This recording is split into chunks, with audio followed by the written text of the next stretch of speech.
खैर मकदम है आप सभी का ईटीवी उर्दू के इस prime time debate show big bulletin में आपके साथ मैं हूं Sameer Abbas. PM Modi new India का सपना देख रहे हैं। यूपी के सीएम योगी अपने कार्यकर्ताओं और नेताओं को बार बार नसीहत दे रहे हैं कि कानून को अपने हाथ में ना लें। वादा इस बात का किया जा रहा है कि जो भी गुंडागर्दी करेगा उसके खिलाफ एडमिनिस्ट्रेशन तुरंत कार्रवाई करेगा। लेकिन इन दावों की पोल बीजेपी के अपने ही नेता और वीएचपी, बजरंग दल जैसे हिंदूवादी संगठन खुद ही खोलने में लगे हुए हैं। सहारनपुर के बीजेपी सांसद लखनपाल का अपने 300-400 समर्थकों के साथ एसएसपी के घर पर दावा बोलना क्या कम था कि आगरा में बीजेपी, वीएचपी और हिंदू युवा वाहिनी के कार्यकर्ताओं ने एक थाने के अंदर घुसकर अपने लोगों को छुड़ाने के लिए जमकर बवाल काटा। उधर पश्चिम बंगाल के बीजेपी अध्यक्ष दिलीप घोष यह दावा कर रहे हैं कि क्योंकि अब पूरे हिंदुस्तान में बीजेपी जीत रही है सो सबको भारत माता की जय और जय श्री राम कहना पड़ेगा। जो नहीं कहेगा उसे इतिहास बना दिया जाएगा। बड़ा सवाल यह है कि देश को कहां ले जाएगी यह जहरीली सोच। आखिर कैसा न्यू इंडिया चाहते हैं ये कट्टरवादी संगठन? इसी पर करेंगे अपने तमाम खास मेहमानों से तफसीली बातचीत। लेकिन सबसे पहले यह रिपोर्ट।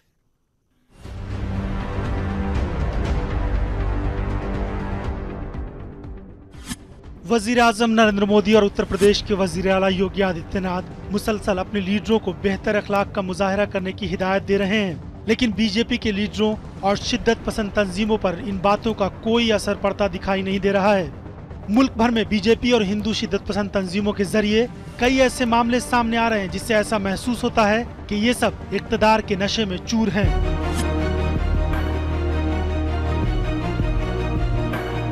यूपी में आए दिन इस तरह के मामले सामने आ रहे हैं। वहीं मगरबी बंगाल के बीजेपी सदर दिलीप घोष ने मुतनाज़ा बयान देकर कई सवाल खड़े कर दिए हैं। यूपी के सहारनपुर में गुज़श्ता रोज बीजेपी लीडरों की वजह से जो हालात रोनुमा हुए उसकी हर तरफ मजम्मत की जा रही है। यहाँ अम्बेडकर शोभा यात्रा को लेकर दो खेमों में जबरदस्त कशीदगी पैदा हो गई। सहारनपुर में अम्बेडकर शोभा यात्रा को लेकर ये सारा तनाजा शुरू हुआ। सहारनपुर काफी हसास इलाका है, इसी के मद्देनजर इंतजामिया ने अम्बेडकर शोभा यात्रा की इजाजत नहीं दी, लेकिन बीजेपी लीडरों ने इसे आना का मसला बना लिया और यात्रा निकाली गई। इंतजामिया ने हालात को देखकर यात्रा को छोटा कर दिया, लेकिन इससे लोगों में नाराजगी पैदा हो गई। इस पूरे मामले में बीजेपी रुकने पार्लियामेंट राघव लखनपाल और उनके हामियों का अहम रोल रहा। बीजेपी के इन लीडरों ने इम्तियाजी सुलूक का इल्जाम लगाते हुए एसएसपी के घर को घेर लिया। वहाँ सीसीटीवी कैमरे और कुछ कुर्सियां तोड़ दी गयी, पत्थरबाजी भी हुई और लूटमार का वाकया भी पेश आया। इस दौरान राघव लखनपाल ने एक मुख्तसर तकरीर भी की। उन्होंने पुलिस पर सख्त तनकीद की और धमकियां भी दी।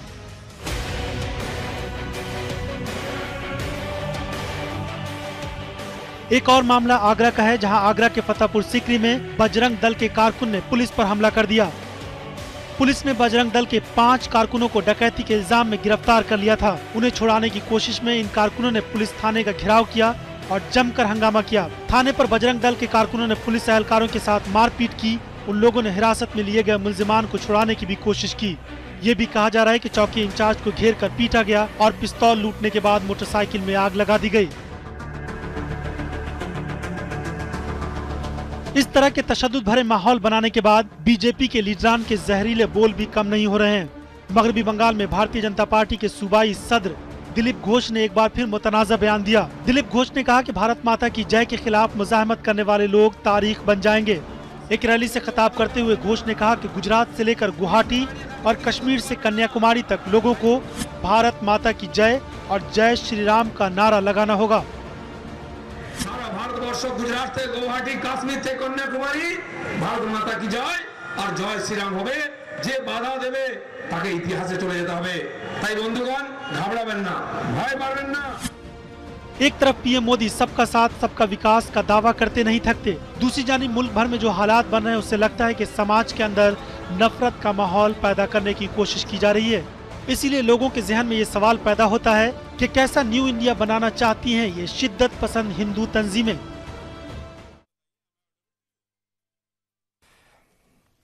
तो कैसा न्यू इंडिया बनाना चाहते हैं ये कट्टरवादी संगठन? ये है हमारा आज का सवाल। तमाम खास मेहमान हमारे साथ जुड़ चुके हैं। हमारे साथ गोपाल कृष्ण अग्रवाल साहब मौजूद हैं, नेशनल स्पोक्स पर्सन है भारतीय जनता पार्टी के। प्रणव झा साहब कांग्रेस पार्टी के नेशनल स्पोक्स पर्सन, वो हमारे साथ इस बहस का हिस्सा हैं। विनोद बंसल साहब स्पोक्स पर्सन है विश्व हिंदू परिषद के, वो हमारे साथ स्टूडियो से मौजूद हैं। अमीर हैदर जैदी साहब मुस्लिम स्कॉलर हैं, सीपीआई लीडर हैं, वो हमारे साथ स्टूडियो में मौजूद हैं। मुख्तार अली साहब टीएमसी के सीनियर लीडर हैं कोलकाता से, वो हमारे साथ इस बहस का हिस्सा हैं, और लखनऊ से तारिक सिद्दीकी साहब समाजवादी पार्टी के लीडर, वो भी हमारे साथ इस बहस में जुड़े हुए हैं। सबसे पहले गोपाल कृष्ण अग्रवाल साहब, मैं आपसे जानना चाहूंगा, न्यू इंडिया बनाने का सपना देख रहे हैं हमारे पीएम नरेंद्र मोदी और उनके साथ साथ पूरा देश, लेकिन आपके वेस्ट बंगाल के जो प्रेसिडेंट हैं बीजेपी के, वो कहते हैं कि अब चूंकि बीजेपी पूरे हिंदुस्तान में अलग अलग जगहों पर जीत रही है, इसलिए अब हिंदुस्तान में सबको भारत माता की जय और जय श्री राम कहना होगा, नहीं कहेंगे तो उन्हें इतिहास बना दिया जाएगा। यह कैसा न्यू इंडिया है साहब?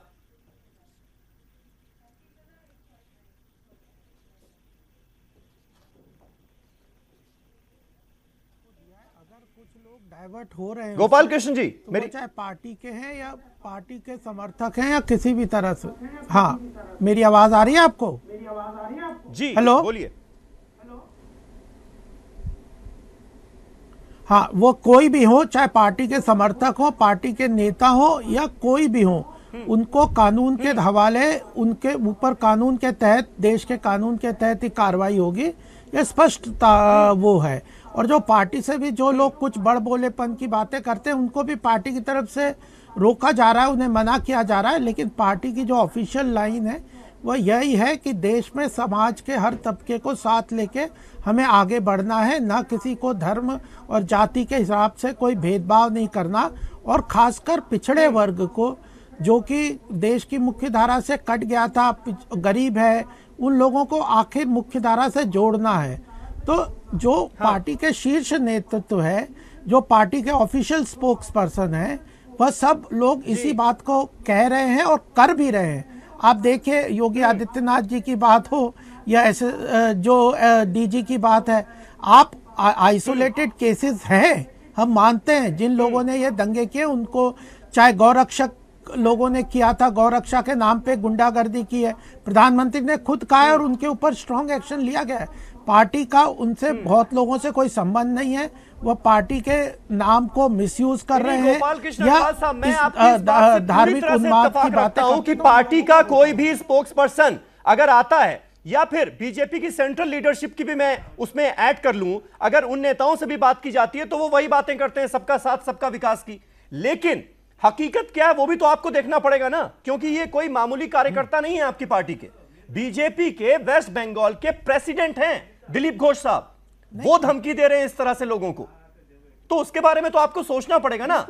दिक्कत यहां पर यह है मेरे हिसाब से कि पार्टी ऐसे लोगों के खिलाफ कार्रवाई नहीं करती जिससे गलत मैसेज जा रहा है। मानेंगे आप ये बात?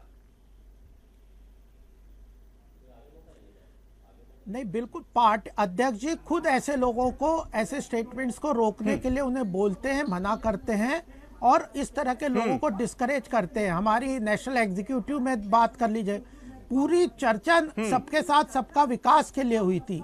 न धर्म के आधार पे भेदभाव करना है, न जाति के आधार पे भेदभाव करना है। देखिए, इतनी बड़ी 11 करोड़ लोगों की सदस्यों की यह पार्टी है, इसमें सब तरह के लीडर हैं, लेकिन अल्टीमेटली एक उन लोगों को भी रोका जा रहा है, उनको बढ़ावा नहीं दिया जा रहा, लेकिन एक चलिए रोका जा रहा है, आप कह रहे हैं रोका जा रहा है। मुख्तार अली साहब हमारे साथ मौजूद हैं कोलकाता से, टीएमसी के लीडर। मुख्तार अली साहब, क्या आपको यकीन होता है इस बात पर कि स्टेट प्रेसिडेंट भले ही जो कहें, लेकिन पार्टी बीजेपी ऐसा नहीं सोचती? बीजेपी का सिर्फ एक मूल मंत्र है, सबका साथ सबका विकास, किसी के साथ भेदभाव नहीं होने दिया जाएगा।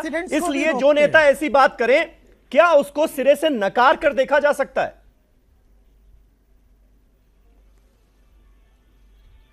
ये बीजेपी के बंगाल के सदर है, प्रेसिडेंट है, इनका बात नेशनल लीडर सुन रहे हैं, तो उनको रोक सकते हैं कि इस तरह का, जिस तरह मोदी जी कह रहे हैं कि सबका विकास, सबका काम, सबका साथ, सबका विकास, वो जो उनके लोग हैं वो तो एक ऑफिशियली प्रेसिडेंट है बंगाल के, और ये हिंदुस्तान हजारों साल से हिंदू मुसलमान का एक गंगा जमुना एक इतिहास रहा है हिंदू मुसलमानों का।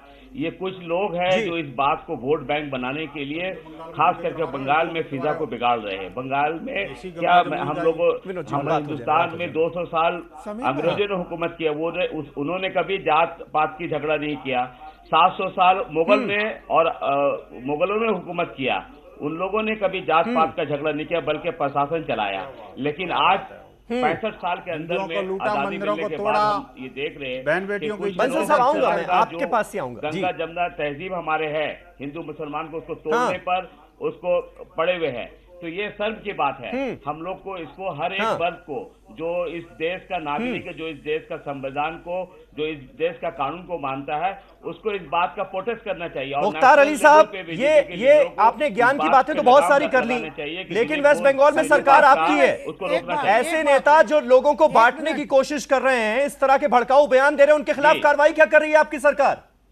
पिछले 1 साल से कोई भी हिंदू त्योहार नहीं मना पाया वहां पर, चाहे दुर्गा पूजा हो या रामनवमी हो, दुर्गाष्टमी हो या सरस्वती पूजा हो। बंसल साहब एक मिनट जी, हाँ, क्या किया आपने? जी नहीं, इसके खिलाफ प्रशासन ने एक्शन लिया, कड़ा एक्शन ले रही है। उसके खिलाफ 2 FIR हुए हैं।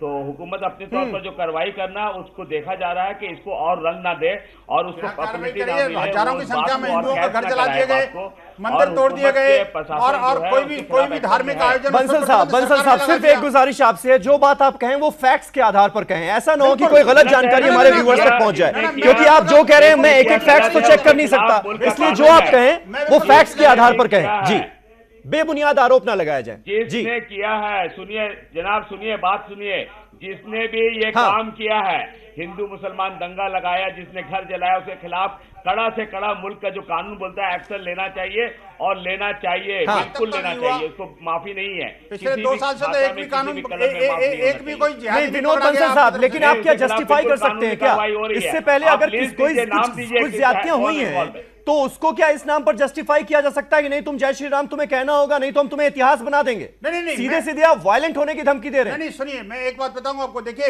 वायलेंट वाली बात नहीं है, ये वायलेंस वाली नहीं। अगर कोई जय श्री राम बोलने की बात करता तो इसमें क्या गलत है? क्यों आपत्ति होनी चाहिए? क्या राम इस देश के नहीं है, या ये राम इनके पूर्वज नहीं है? नहीं, ये देश धर्मनिरपेक्ष देश नहीं है क्या आपके हिसाब से?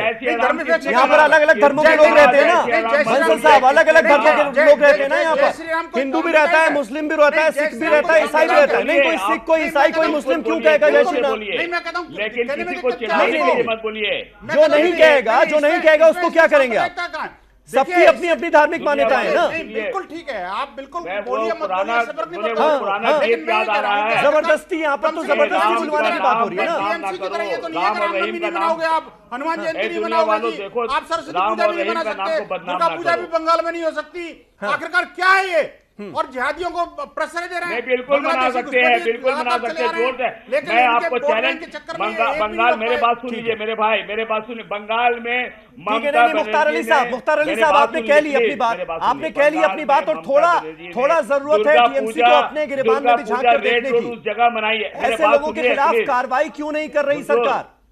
आपको भी सूट करती है पॉलिटिक्स। बंगाल के अंदर में ममता हाईकोर्ट से पहले हटा करके हम इस तरह से मनाया। प्रणव झा साहब, ठीक है बंसल साहब, एक एक करके उस जगह पे ठीक है। मुख्तार अली साहब, भाषण मत दीजिए प्लीज, डिबेट में आए आप। मुख्तार अली साहब एक मिनट। प्रणव झा साहब, ये बताइए कि कहीं भी ये पश्चिम बंगाल में आने वाले चुनावों की तैयारी तो नहीं हो रही है? इस तरह से पोलराइज करने वाले बयान देना, इसका क्या मतलब है? सीधे सीधे धमकी देना कि आप नहीं कहेंगे तो आपको इतिहास बना दिया जाएगा, एड्रेस चेंज करना पड़ेगा। सीधे साधे भोले भाले कमजोर लोगों को बैठाया जा रहा है। देखिए इतिहास तो बनी रहा है इनका सबका। ठीक है बंसल साहब, अरे प्रणव झा साहब से सवाल था जी। आदरणीय प्रवक्ताओं की बात सुन रहा था। हाँ, मैं अपने आदरणीय प्रवक्ताओं मित्रों की बात सुन रहा हूं। मैं इस समय कांग्रेस के केंद्रीय कार्यालय 24 अकबर रोड पे बैठा हूं और आप सबकी बात सुन रहा हूं, और आप सब अलग देश के अलग अलग हिस्से में हैं इस समय। यहाँ आज हमने जो मुद्दा देखा दिन भर इन्हीं चर्चाओं के इर्द गिर्द देखा, और मुझे खुशी है कि आज आपने इस मुद्दे पे ये वाद विवाद रखा, ये डिस्कशन रखा है कि क्या न्यू इंडिया जिसकी बात हम पिछले कुछ दिनों से सुन रहे हैं। तो जब ये सरकार चुनकर आई थी, केंद्र की सरकार जब चुनकर आई थी, तो लगभग 20 करोड़ लोगों ने इसको वोट दिया था, इनको वोट दिया था। और वोट जो दिया था ये पिछले 2014 से पहले के जो भाषण हुआ करते थे भाजपा के और नरेंद्र मोदी जी के, उसने एक नया विश्वास पैदा किया था। आप ये देखें कि 35 से कम आयु के लगभग 65% लोग इस देश के जो युवा हैं, उन्होंने ये इस विश्वास पे किया था कि उनको रोजगार मिलेगा।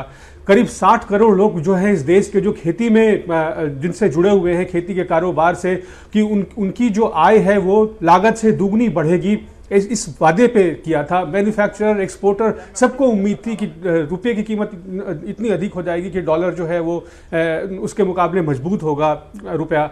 तो ये सब करके एक बड़ा उत्साह था और बड़ी उम्मीद थी। हम विपक्ष में 10 साल शासन के बाद हम विपक्ष में आए थे और हम इस विश्वास के साथ आए थे कि जब लोगों ने एक सरकार को चुना है और इतना बढ़िया उनको बहुमत दिया है तो उससे देश में एक बदलाव शुरू होगा। बहरहाल 6 महीने बीते, साल भर चुप क्यों बैठे हैं? सरकार के कांग्रेस नजर क्यों नहीं आ रही है? विरोध करता हुआ विपक्ष दिखता क्यों नहीं इस देश में? ये सवाल पूछा जा रहा है आज एक के बाद आपसे। एक जो है कार्यक्रम आए और वो कार्यक्रम इस मुद्दे पे आए, वो कार्यक्रम ये सोच करके आए कि इससे देश में बदलाव होगा। तो क्या आज प्रश्न है, आज सरकार जहां खड़ी है, जब हम आज हम देख रहे हैं कि कश्मीर एक तरफ जल रहा है, आप ये बताएं कि एक राज्य में जो सबसे बड़ा देश का राज्य है, चिनगारी किसने लगाई थी ये भी तो बता दो। और वहां इतनी उम्मीदें हैं वहां से, चिनगारी तो जवाहरलाल नेहरू जी ने नया इंडिया बनने का जो सबसे नया इंडिया बनने का जो सबसे पहला प्रेरोगेटिव, जो पहला कंडीशन है नया इंडिया बनने का, वो है सुरक्षा, वो है संविधान की जो सुरक्षा इस देश में नागरिकों को, कि उसके बगैर जो है ये देश इकट्ठा नहीं रह सकता। ये देश जो है वो देश नहीं रहेगा। तो ठीक है, वो बात तो ठीक है प्रणव झा साहब, इसी की उम्मीद तो हर देशवासी भी कर रहा है ना, लेकिन आपकी पार्टी क्या कर रही है? सवाल ये था आपसे। अमीर अदर जैदी साहब, लोग निराश हुए हैं। अमीर अदर जैदी साहब, आज जो है क्या ऐसे बनेगा न्यू इंडिया? अभी मैं यूपी के सारे इंसिडेंट्स पर भी आने वाला हूँ, तारिक सिद्दीकी साहब से इसका जवाब लूंगा। जी भाई, न्यू इंडिया बन तो रहा, और कैसे बनेगा? ठीक है प्रणव झा साहब, दूसरों की भी सुन लीजिए जी। न्यू इंडिया बन तो रहा है, कैसे बनेगा न्यू इंडिया? किसान मलमूत्र पी रहा है, न्यू इंडिया बन रहा है। जवान दाल मांगता है तो उसे बर्खास्त किया जाता है, ये भी न्यू इंडिया बन रहा है। अधिकारी अगर आज कानून व्यवस्था का राज स्थापित करता है तो उसके घर में जाकर तोड़फोड़ होती है, ये भी न्यू इंडिया बन रहा है। नौजवान रोजगार मांगता है तो उसे जेल में ठूसा जाता है, देशद्रोही कहा जाता है। प्रदर्शन के ऊपर प्रदर्शन करता है तो उस पर ऐसा किया जाता है जैसे जलियाना वाला बाग हो गया हो, ये न्यू इंडिया बन रहा है। तो न्यू इंडिया इसी तरह से बनेगा। आज इंसान हिंदुस्तान के अंदर देश के किसी नागरिक को, इंसान को मारने के ऊपर कोई अपराध नहीं होता। एक जानवर की सुरक्षा के लिए अगर कुछ होता है तो उसके लिए सजाए मौत होए, फांसी की सजा का प्रावधान हो रहा है। जानवर का राशन, वो कहना चाहिए आधार कार्ड बन रहा है, ये न्यू इंडिया बन रहा है। भारत माता का आधार कार्ड बनेगा। हम तो कहते भाई राशन कार्ड बनवाओ, कम से कम भारत माताओं को खाने को तो मिले जो कूड़े के ढेर पे घूम रही है। कम से कम वो राशन कार्ड का प्रपोजल आता तो शायद हम स्वागत करते। तो ये सारा न्यू इंडिया बनना है। मोदी जी कह रहे थे कि बहुमत की सरकार नहीं चलनी चाहिए, सर्वमत की सरकार चलनी चाहिए। मैं तो मोदी जी से प्रार्थना करना चाहता हूं, सर किस सर्वमत की सरकार की आप बात कर रहे हैं, जिसमें जबरदस्ती विचारों की विभिन्नता को देखते हुए जबरदस्ती किसी चीज को थोपा जा रहा है?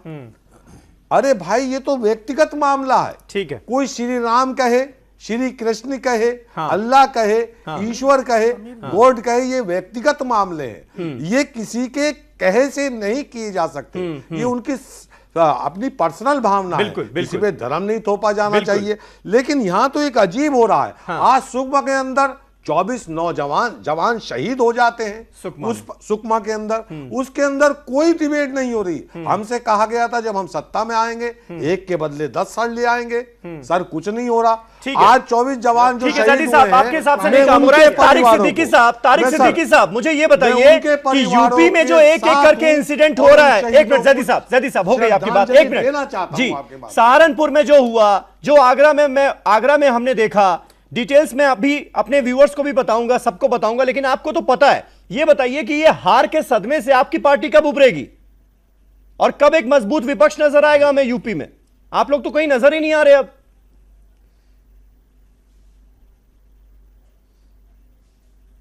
समीर भाई अस्सलाम वालेकुम। बहुत दिन के बाद आज आपसे मुलाकात हो रही है जी। देखिए ऐसा है कि आपका जो आज का मौजू है न्यू इंडिया किस तरीके से ये कट्टरवाद बनाना चाह रही है, तो आप ये देखिए कि आदमी एक अवाम है, उसको सिक्योरिटी चाहिए। सिक्योरिटी के नाम पे सहारनपुर में एसएसपी का घर सेफ नहीं है, आगरा में जो हालत है वो नहीं आपसे छुपी हुई है, गोरखपुर में जिंदा जला दिया जा रहा है, बनारस में एक लड़का सिर्फ दाढ़ी रखे हुए है तो उसके स्काल तक को नोच करके 10 दिन पहले फेंक दिया गया और पुलिस उनको रिकवर नहीं कर पा रही है। तो ये तो आलम है लोगों की सिक्योरिटी का, लॉ एंड ऑर्डर का ये आलम है। अब हम इसको सत्ता का नशा कहें या इनको शायद तजुर्बे की कमी कहें। फुटेज है सीधे सीधे बरेली के हाईवे पे सीतापुर के एमएलए का 17 तारीख का फुटेज है जहां 6 गाड़ियां गई हैं और पास को लेके लड़ाई झगड़ा हुआ है। अरेस्ट तो बहुत दूर की बात है, सनीचर को एक खाली अज्ञात के नाम पे एफआईआर दर्ज की जा रही है। तो इसका मतलब योगी सरकार गूंड को बढ़ावा दे रही है। जहां तक नौजवानों की बात कर रहे थे कि अगर आपका 2.25 करोड़ नौजवान इंटर हो रहा है हिंदुस्तान में, तो 36-37 लाख आ रहा होगा उत्तर प्रदेश में।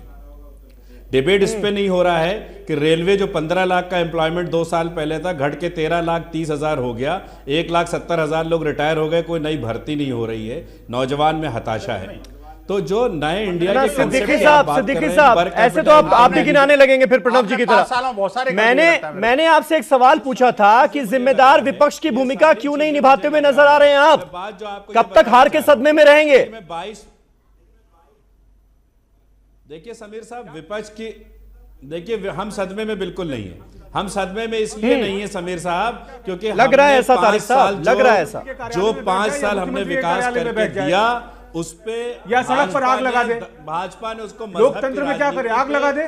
मजहब की राजनीति में चुनाव लड़ा। लोकतांत्रिक तरीके भी होते हैं प्रणब जी, अपनी मौजूदगी तो दर्ज कराइए। मौजूदगी नजर नहीं आ रही कहीं। क्या है मुझे बताइए। 3-4 महीने का वक्त हम 3-4 मैं बैठा हूं आपके सामने प्रश्न उठा रहा हूं, ये मौजूदगी ही है। हमारी पार्टी कोई हिंदू वाहिनी नहीं है, गौरक्षक नहीं है कि हम पुलिस का काम अपने हाथ में लेंगे। हम इनको बताते रहेंगे कि आप क्या गड़बड़ कर रहे हैं। जो पुलिस का काम है वो पुलिस करेगी, सुरक्षा देने वालों की अगर सुरक्षा नहीं रहेगी तो ये बहुत बड़ा आप शायद भूल गए, मैंने प्रणब जी आप भी और तारिक साहब आप भी कि मैंने जिम्मेदार वर्ड लगाया था विपक्ष के आगे। एक जिम्मेदार विपक्ष की भूमिका, एक जिम्मेदार विपक्ष ये नहीं होता है कि जाकर पुलिस थाने में आग लगा दे, जिम्मेदार रोड पर हिंसा कर दे, नहीं होता है जिम्मेदार विपक्ष। जिम्मेदार विपक्ष क्या करे? क्या अभी चुनाव करवा ले, लोगों के सामने रखे। जिम्मेदार विपक्ष क्या करे? आग लगा दे। वाह प्रणब जी, आपको समझ में नहीं आ रहा, आपको नहीं समझ क्या रहे हैं? मैंने बिल्कुल ठीक किया। हम कर क्या रहे हैं? क्या चुनाव करवा लिया, सड़क पे आग लगवा दे। जो कुछ कांग्रेस ने किया है, यहाँ पर सड़क पर आग लगाने के लिए कोई नहीं कह रहा है। सड़क पर आग जो लगाई जा रही है उसका विरोध करने की तो बात हो रही है। हम इंतजार कर रहे हैं, लेकिन वो आपको नहीं समझ में आ रहा। यही तो दिक्कत है ना, यही तो दिक्कत है। गोपाल अग्रवाल साहब, आप कितना हमें स्थान दे रहे हैं? हम रोज प्रेस कॉन्फ्रेंस करते हैं, हर राज्य में प्रेस कॉन्फ्रेंस होते हैं, हर नेता हमारा बयान दे रहा है, कितना दिखाता है? क्या स्पेस दिख रहा है उसको? ठीक है, ठीक है, नहीं ठीक है, नहीं मेरी बात विपक्ष को जगह कहाँ दी जा रही है आप लोगों के द्वारा? मैं इन दोनों तीनों की बात कर रहा हूँ। देखिए सहारनपुर में जो हुआ, आपको ध्यान आना चाहिए, सहारनपुर में जो कुछ हुआ, बाबा अंबेडकर की जयंती थी और जिहादियों ने ऊपर से प्री प्लान तरीके से पत्थर फेंके। आप बताइए, देखिए इसमें 2 बातें। शोभा यात्रा क्यों निकलनी चाहिए? सुनिए तो सही, क्यों नहीं शोभा यात्रा क्यों निकली? प्रशासन ने मना किया हुआ था कि इससे हिंसा फैल सकती है। और यहाँ ये कोई पहला साल नहीं है ना, सालों से शोभा यात्रा नहीं निकली है उस इलाके से। एक बात मैं पूछूं, फिर आप लोग उसी इलाके से शोभा यात्रा क्यों निकलवाने पर तुले थे? हिंसा चाहते थे ना, बवाल चाहते थे ना, दंगा चाहते थे ना, क्या बात है? इसीलिए तो निकालना चाह रहे थे वहां से। समीर भाई मुझे एक बात जवाब दीजिए। एडमिनिस्ट्रेशन की मानेंगे या नहीं मानेंगे, ये बताइए मुझे। इस बात का जवाब दीजिए, आखिरकार कौन सा सेंसिटिव एरिया है जहां पर बाबा अंबेडकर की शोभा यात्रा नहीं निकलनी चाहिए? ये तो एडमिनिस्ट्रेशन तय करेगा वहां का, एडमिनिस्ट्रेशन तय करेगा। नहीं, फिर मैं ये कहना चाहता हूं, क्या हिंदू बाहुल्य इलाकों से कोई मुस्लिम जुलूस नहीं निकलना चाहिए? हाँ, नहीं निकलना चाहिए ना, बिल्कुल नहीं निकलना चाहिए अगर प्रशासन इसकी इजाजत ना दे। ये काम लोकल एडमिनिस्ट्रेशन का होता है बंसल साहब। ये स्टूडियो में परमिशन देता है तो कोई क्या करता है, चाहे वो हिंदू निकाल रहा हो या मुसलमान निकाल रहा हो, धर्म और मजहब आप देखते रहिए। प्रशासन किसी शासन का नहीं होता, वो हिंदू नहीं होता, वो मुसलमान नहीं होता, सरकार दिल्ली में वो कानून व्यवस्था होता है, वो संविधान होता है। हिंदुओं की यात्रा नहीं निकल सकती, सरकार को कानून व्यवस्था कम से कम लागू करने दीजिए। आप तो अपनी ही सरकार नहीं चलने दे रहे हैं। ठीक है, अपनी ही सरकार। गोपाल कृष्ण अग्रवाल साहब, गोपाल कृष्ण अग्रवाल साहब, ठीक है बंसल साहब, पड़ गई, बंसल लंबे आप विरोध में गोपाल कृष्ण अग्रवाल साहब, ऐसे मुद्दे, एक मिनट सब लोग ना बोले। गोपाल कृष्ण अग्रवाल साहब, ऐसे मुद्दों पर वीएचपी की क्या राय है, बजरंग दल की क्या राय है, हिंदू युवा वाहिनी की क्या राय है, ये सब तो आपको पता है और ये सब आपके सहयोगी संगठन है, आप ये भी बात मानेंगे। लेकिन आपकी जिम्मेदारी है, क्योंकि सरकार में आपकी पार्टी है, इसलिए वहां पर आपको ऐसा कानून का राज स्थापित करना पड़ेगा कि लोग सिर्फ और सिर्फ एडमिनिस्ट्रेशन की सुने। ऐसा ना हो कि अगर किसी जुलूस पर पाबंदी लगाई जाए उसके बाद भी आपकी पार्टी के सांसद जुलूस को जबरदस्ती निकलवाएं और फिर उसके बाद एसएसपी के घर पर धावा बोल दें, वहां जाकर बैठ जाएं, बदतमीजी की जाए परिवार वालों के साथ। भैया सहारनपुर में तो एक मिनट जवाब देने दीजिए। सरकार बीजेपी की, आपकी थोड़ी है, आप तो सांस्कृतिक संगठन है। जी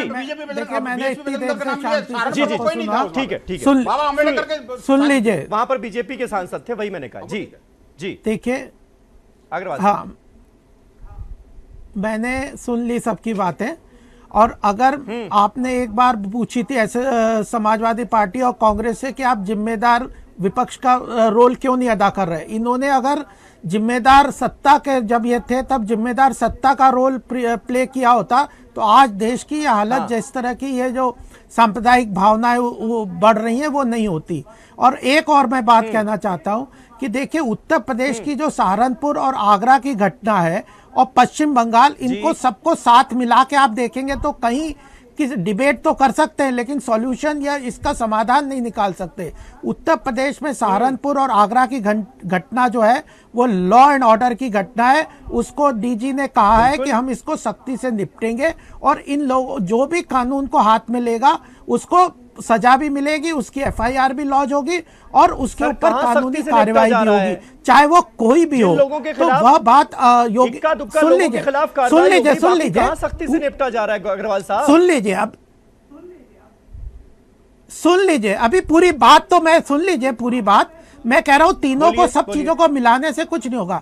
जहां तक पश्चिम बंगाल का बात है वहां पे एक अलग समस्या है। पश्चिम बंगाल में जो ममता बनर्जी की तृणमूल कांग्रेस की सरकार थी उसने वहां पे एक हिंदुओं पे बड़े अत्याचार किए।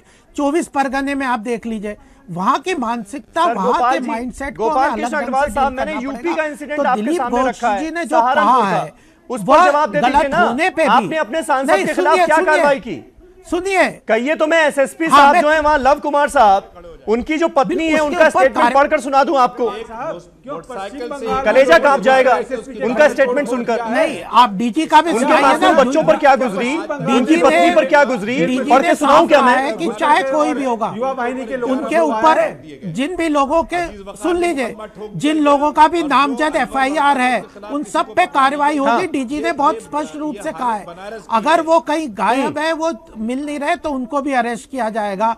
लॉ एंड ऑर्डर स्टेब्लिश करना उत्तर प्रदेश में हमारी सबसे पहली प्राथमिकता है। यह हमारी सत्ता पे आने वाली मैंडेट का हमारे मैनिफेस्टो में था कि उत्तर प्रदेश में लॉ एंड ऑर्डर स्टेब्लिश करना, कानून का राज्य स्थापित करना, यह हमारी प्राथमिकता है। तो चाहे गौरक्षक, लेकिन आप मानेंगे इसमें दिक्कत आ रही है, कोई भी संस्था, क्योंकि आपकी पार्टी के कार्यकर्ता हो या फिर जो छुटभइये नेता हो, जैसे हम समाजवादी पार्टी की सरकार में देखते थे, ये तो वही हाल हो गया ना। फिर फर्क क्या रहा? एक के बाद एक घटना हो रही है और कोई कार्रवाई पुलिस नहीं, ये लोग अगर करेंगे तो इन पे पूरा कानूनी कार्रवाई होगी, नहीं रुकेंगे तो इन पे एफआईआर भी होगी, इन पे सजा भी होगी। लेकिन पश्चिम बंगाल की बात को उसके साथ ना जोड़े। पश्चिम बंगाल में एक अलग स्थिति थी, उसको निपटने के लिए हमें अलग ढंग से काम करना पड़ेगा। वहाँ की मानसिकता, माइंडसेट को अलग ढंग से डील करना पड़ेगा। कानून और व्यवस्था, अगर किसी को ऑब्जेक्शन भी है तो वह कानून को हाथ में ना ले, कानून को हाथ में लेना किसी को नहीं इजाजत है और उसको कानून के तहत सजा मिलेगी। आप देख लीजिएगा, उसको किसी भी तरह से छोड़ा नहीं जाएगा। लेकिन पश्चिम, चलिए बहुत बहुत शुक्रिया, बहुत बहुत शुक्रिया। उत्तर प्रदेश में इस वक्त आपको लाखों करोड़ों लोग देख रहे होंगे और उम्मीद ये की जानी चाहिए कि वो आपकी बात पर भरोसा करेंगे और उनके अंदर ये उम्मीद कम से कम जागेगी कि कार्रवाई होगी ऐसे लोगों के खिलाफ। गोपाल जी, आपको कहीं और जाना है मुझे पता है, इसलिए आपका बहुत बहुत शुक्रिया हमारे साथ इस बहस का हिस्सा बनने के लिए। चलिए बहुत अच्छी बात है, एक छोटा सा ब्रेक यहां पर ले रहे हैं, ब्रेक के बाद वापस लौटते हैं इसी सवाल के साथ कि आखिर ये कट्टरवादी संगठन किस तरह का न्यू इंडिया चाहते हैं। तमाम खास मेहमान हमारे साथ बने हुए, एक छोटा सा ब्रेक, फौरन होते हैं हाजिर।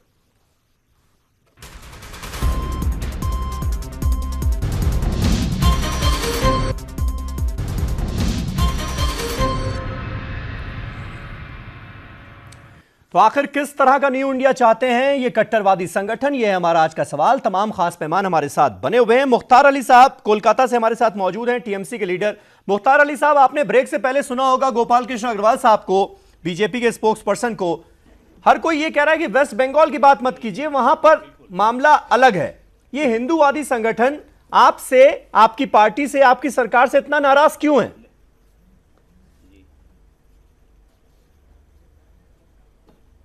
यहाँ पर भी जो भी घटना हुआ, ममता बनर्जी और एडमिनिस्ट्रेशन का ये स्पष्ट आदेश है कि जो कोई भी किसी धर्म का हो, हिंदू हो, मुसलमान हो या किसी पार्टी का हो, कानून के मुताबिक उसका सजा होगा।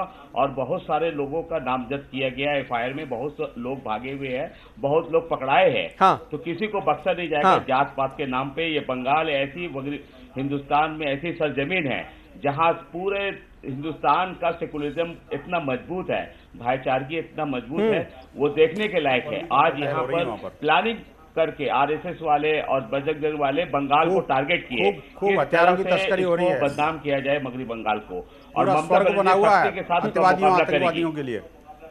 तो ये नहीं, बिल्कुल नहीं। अगर किसी ने यहाँ पर कोई है उसका नाम दिया जाए, उसका खिलाफ कार्रवाई होगी।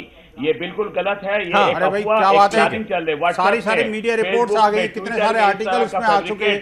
लोग बना के पश्चिम बंगाल में किस तरह से बंगाल से अपने बांग्लादेश से घुसपैठी घुसे चले आ रहे हैं, किस तरह से बांग्लादेशी बॉर्डर पर जो बने हुए आपके जो अपने मदरसे हैं उसको रोका भी जाता है, उसको सजा भी होती है। चलिए बंसल साहब, ये बांग्लादेशी घुसपैठियों का मुद्दा तो अलग हो गया बंसल साहब, लेकिन मैं आपसे ये जानना चाह रहा हूं कि जो बात अभी गोपाल कृष्ण अग्रवाल साहब ने की बतौर बीजेपी के प्रवक्ता, बतौर वीएचपी के प्रवक्ता, आगरा में जो कुछ हुआ, बजरंग दल के लोगों ने, विश्व हिंदू परिषद के लोगों ने जैसे थाने में घुसकर हंगामा किया, आगजनी की, पिस्तौल छीन ली सब इंस्पेक्टर की, उसको मारा गया, वीएचपी के एक लीडर ने पहला थप्पड़ लगाया सीओ को, इस पर आप लोग क्यों नहीं कुछ बोलते? क्यों नहीं नेशनल मीडिया पर बैठकर आप लोग ये बोलते कि आगे से किसी ने ऐसा किया तो उसको वीएचपी से निकाल दिया जाएगा? क्यों आप लोग उसको शय देते हैं? मैं आरएसएस आपकी बात सुनिए मुख्तार अली साहब, एक मिनट सुन लीजिए बंसल साहब। देखिए आगरा की घटना को राइट पर्सपेक्टिव में समझना पड़ेगा। बेसिकली क्या है कि वहां पर जो है ना, ये सारा अभी जो है ना, शासन बदल गया है, लेकिन प्रशासन नहीं बदला। आखिरकार वो जो प्रशासनिक अधिकारी हैं वो उसी मेंटेलिटी के साथ उसी मोड में काम कर रहे हैं। प्रशासन किसका है? योगी सरकार का है ना, उस पर भरोसा नहीं है आपको? मैं वही तो कह रहा हूं, सुनिए तो सही। अब तो आपकी अपनी सरकार है। सुनिए तो सही, मुख्यमंत्री बदल गया है लेकिन उसके सिपह सालार तो सारे वही के वही हैं। अच्छा समीर भाई, अभी आप देखिए वो समाजवादी मानसिकता जो है ना जी, जो हिंदू और मुसलमान के बीच में लड़ाने की जो मानसिकता थी वो थोड़ी खत्म हो गई अभी। अभी वही चल रहा है सारा। आप देखिए आगरा की घटना कैसे घटी, आप समझिए बात को। 3 दिन पहले एक सांड ने एक लड़के को, मुस्लिम लड़के को उठा के फेंक दिया, उसको चोट लगी। अब चोट लगी तो अब पहले से उसमें जो हनुमान जयंती की शोभा यात्रा जब निकली थी वहां वो आंखों में खटके हुए थे, उन्होंने बोर्ड पे नाम देखा और उसके बाद उनके खिलाफ एफआईआर दर्ज करा दी। अब जो प्रशासन, ये तो आपकी कहानी है ना? कहानी नहीं है भाई, ये आपकी कहानी है ना। हमारे पास जो रिपोर्ट है, हमारे पास जो रिपोर्ट है उसमें ये कहा गया है कि जो सब्जी वाले थे उनके साथ ये हिंदूवादी संगठनों ने मारपिटाई की। जब पुलिस ने अरेस्ट कर लिया उनको, सुनिए, जब मारपिटाई करने पर पुलिस ने अरेस्ट कर लिया तो आप लोग पूरी टोली लेकर थाने पहुंच गए, वहां पर पुलिस वालों की पिटाई कर दी। समीर भाई पहले मुझे बताइएगा आखिरकार कोई किसको क्यों मारेगा? आखिरकार क्यों, क्या कारण है?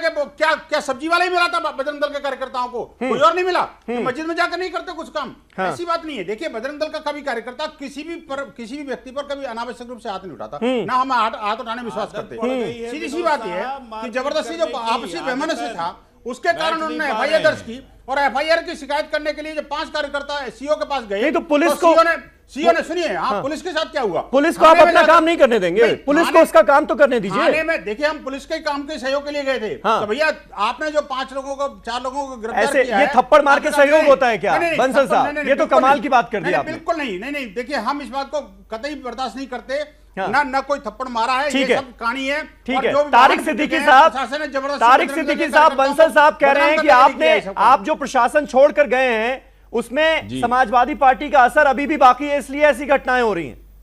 क्या कहेंगे आप? बंसल साहब क्या क्या बदलेंगे और कहां से बदलते रहेंगे और कब तक ये बहाने ढूंढते रहेंगे?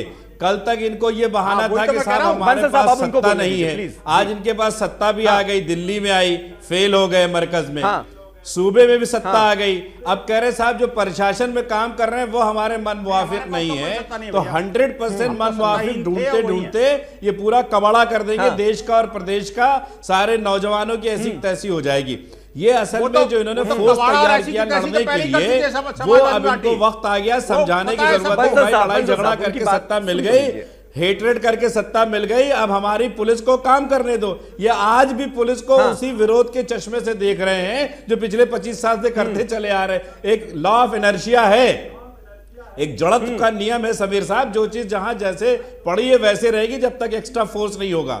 योगी जी को एक्स्ट्रा फोर्स लगाना पड़ेगा इन तमाम संगठनों के ऊपर, उनको बैन करना पड़ेगा, उनको बताना पड़ेगा कि उसकी एग्जिस्टेंस नहीं है। किस पे आप ब्लेम लगाएंगे? आप कल तक आप ब्लेम लगाते थे उत्तर प्रदेश की पुलिस और हुकूमत पे, आज आपके अपनी हुकूमत है, आपकी अपनी पुलिस है। पुलिस का मतलब ये थोड़ी होता है कि आप कोई नई फोर्स ला करके खड़ा कर देंगे।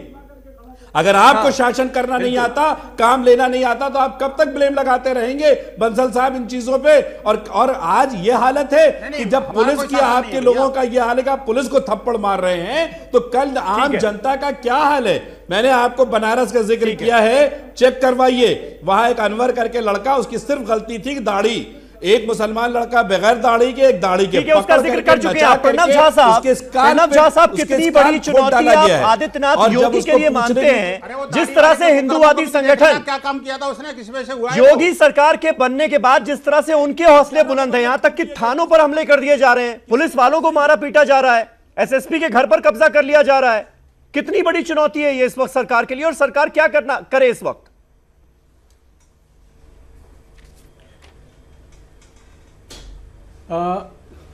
समीर, इसमें मेरा मानना है कि अगर सरकार चाहे तो कैसी भी परेशानी हो, कैसा भी विपक्ष हो, 1 मिनट में उसके घुटने टेक सकती है। आप ये देखें, ये इकलौती घटनाएं नहीं है। आपके आसपास के राज्यों में देखें, ये अभी अलवर का घटना देखा आपने, आज मध्य प्रदेश में पुलिस चौकी में घुसकर पुलिस वाले को बीजेपी के कार्यकर्ताओं ने पीटा है।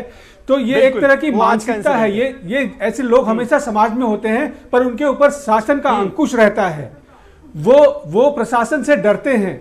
ये हुआ कि सैया भय कोतवाल अवडर काहे का, ये योगीनाथ जी के मुख्यमंत्री बनने के बाद युवा वाहिनी सेना को ये प्रतीत होने लगा है कि वो कानून को अपने ढंग से चला सकते हैं, प्रशासन के ऊपर वो शासन कर सकते हैं, और अगर उनके ऊपर कोई अंकुश लगाएगा तो मुख्यमंत्री उनकी रक्षा करेंगे, केंद्र में जो शासन है उनका रक्षा करेगा।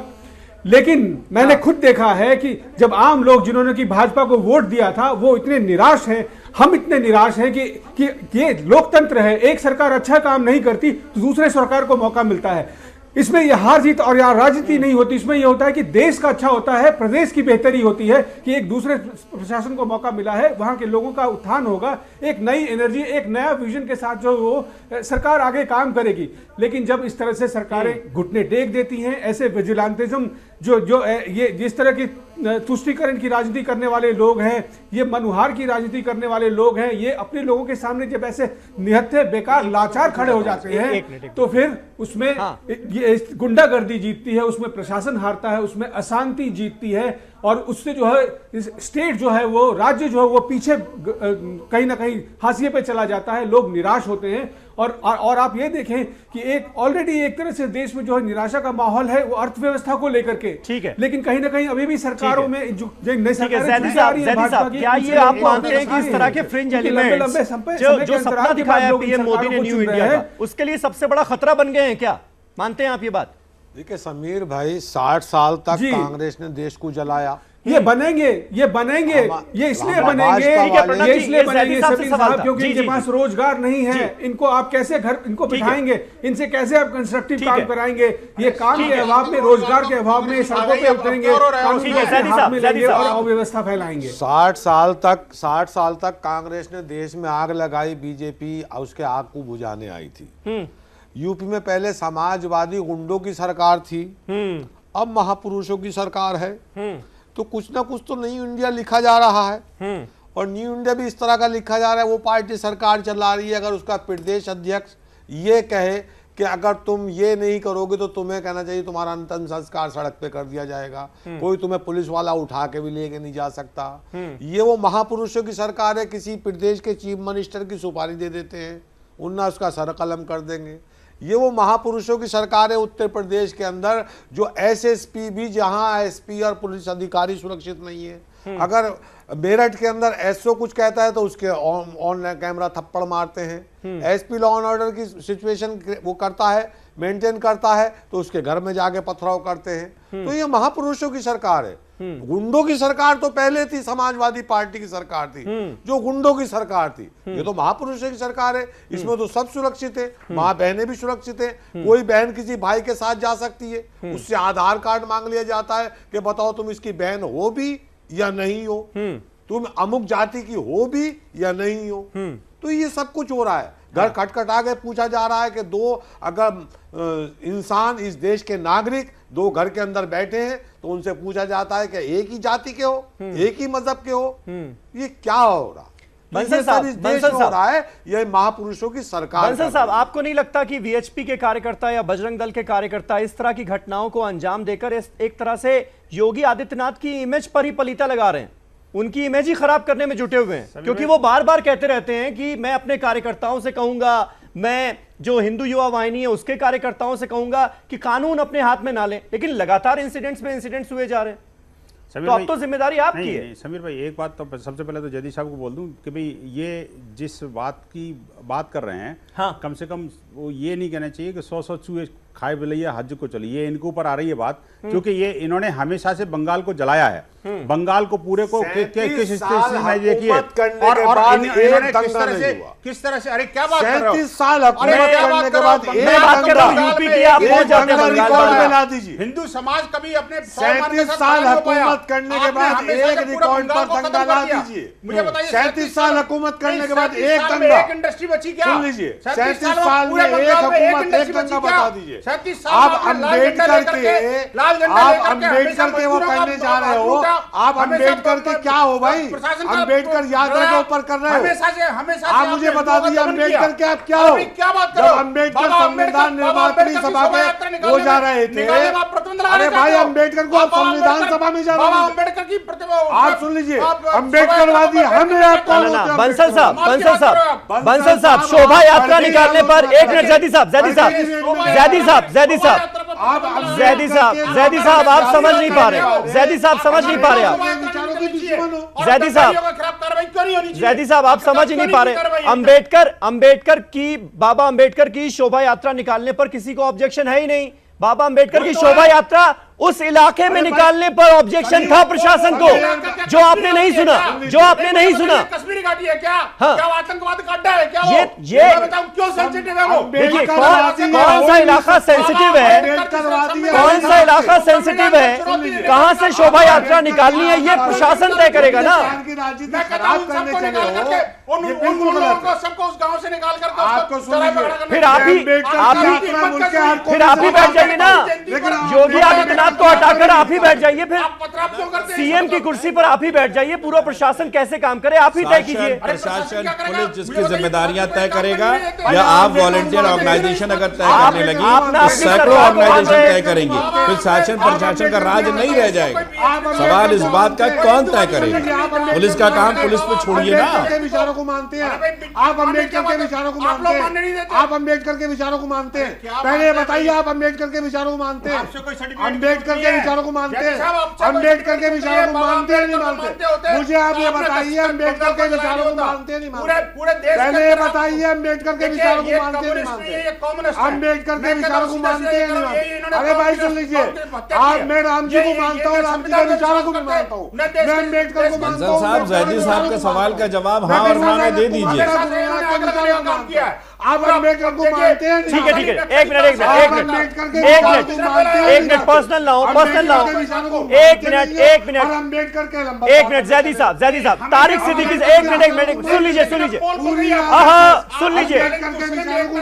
जैदी साहब, बंसल साहब, एक मिनट। तारिक सिद्दीकी साहब, मुझे आप बताइए, क्योंकि इससे पहले 5 साल तक आपकी सरकार थी और इस इलाके में जहां पर अंबेडकर की शोभा यात्रा निकालने पर इतना बवाल हुआ, आखिर क्यों रोक लगी हुई थी? क्यों सालों से इस इलाके में शोभा यात्रा नहीं निकाली जा रही थी? उसका रीजन बताइए, क्योंकि ये कोई नई बात नहीं हुई है। नई बात बस इतनी हुई है कि आज बीजेपी की हुकूमत हो गई है वहां पर। देखिए क्या वो आतंकवाद का सुन लीजिए, देखिए समीर साहब जी, देखिए समीर साहब, ऐसा है, जैदी साहब ऐसा मत कीजिए ना, उनको जवाब देने दीजिए। शोभा यात्रा का मसला नहीं है। सरकार क्या कर रही है? आप जानते हैं कि लखनऊ के अंदर बहुत सारे सेंसिटिव इलाके हैं जहाँ कभी बराफात का जुलूस रोक दिया जाता है, कभी चहलम का जुलूस रोक दिया जाता है। बिल्कुल गलत बात बताइए समीर भाई, ये काम जवाब साहब, आप लोग फिर शुरू हो गए, सरकार को तय करना है। सरकार और पुलिस एक मिनट, करते हैं, उनको तय करने दीजिए। एक मिनट, आप उन पे जोर आजमाइश पुलिस पे क्यों कर रहे हैं? मेरा जो सवाल है, ठीक है, तारिक सिद्दीकी साहब, जैदी साहब, एक मिनट, जैदी साहब, एक मिनट, जैदी साहब, वक्त बर्बाद ना करें प्लीज। तारिक सिद्दीकी साहब, जवाब दीजिए जो मैंने सवाल पूछा आपसे, और प्लीज दूसरे लोग मत बोले इसमें जी। मेरा ये सिर्फ मैंने समीर भाई कहा आपसे कि ये सिर्फ शोभा यात्रा सहारनपुर का मामला नहीं है। लखनऊ में बहुत सारे आपके बरावफात के जुलूस हैं, चहलम के जुलूस हैं, जो पुलिस अपने सेंसिटिविटी के हिसाब से रास्ता तय करती है, कभी इजाजत देती है और कभी इजाजत नहीं देती है। इसमें कोई सरकार के डायरेक्शन या सरकार आने जाने का सवाल नहीं पैदा होता। यहां सवाल यह है, अगर पुलिस कोई फैसला कर रही है तो पुलिस जानती है ना कानून और लॉ कैसे मेंटेन करना है, तो बंसल साहब को और उनकी टीम को सपोर्ट करना चाहिए, ना कि वो तय करेंगे। भाई सारा मसला ये फंस रहा, तय कौन करेगा? सरकार, प्रशासन, किसको चलाना लॉ एंड ऑर्डर? ये वीएचपी तय ये कहां सपोर्ट कर रहे हैं? ये तो छवि खराब करने में लगे हैं ना, सपोर्ट कहां कर रहे हैं? आ जाएंगे तय करने के लिए, फिर तो क्यास मच जाएगा, वहां पर क्या हथियार बने हुए हैं? क्या वहां क्या पत्थर मुझे लगता है इतनी बड़ी संख्या में पत्थर कहां से आए छतों पर? देश ही जानना चाहता है आखिरकार। अंबेडकर के ऊपर पत्थर फेंकने वालों को नंगा करना बहुत जरूरी है। हथियार आप बताइए, सेंसिटिव एरिया होना, सेंसिटिव एरिया होना, आपको बताया कि यूपी में तमाम ऐसे इलाके हैं जहां पर और किसी एक मजहब के साथ नहीं रह रहे हैं, सबके जुलूस जब निकलते हैं तो प्रशासन ही तय करता है कि कहां से निकलेगा, कहां से नहीं निकलेगा। बंसल साहब एक काम करिए, समीर भाई एक मिनट, एक शांति चाहते हैं, बंद करिए। बंसल साहब आप शांति चाहते हैं, दंगा चाहते हैं? शांति चाहते हैं, दंगा चाहते हैं? शांति चाहते हैं, दंगा चाहते हैं? तय कर लीजिए ना। समीर भाई एक बात कहने दीजिए मुझे, एक बात कहने दीजिए समीर साहब मुझे। अम्बेडकर के विचारों को आप मानते हैं? बंसल साहब एक काम करिए ना, बंसल साहब पूरे उत्तर प्रदेश में पुलिस डिपार्टमेंट खत्म कर दीजिए। क्यों? सारे गली में चोर बसते हैं क्या? सारे गली में डकैत बसते हैं क्या? सारे गली में गुंडे रहते हैं क्या? पुलिस डिपार्टमेंट की क्या जरूरत है? या आप तय करेंगे या पुलिस तय करेगी?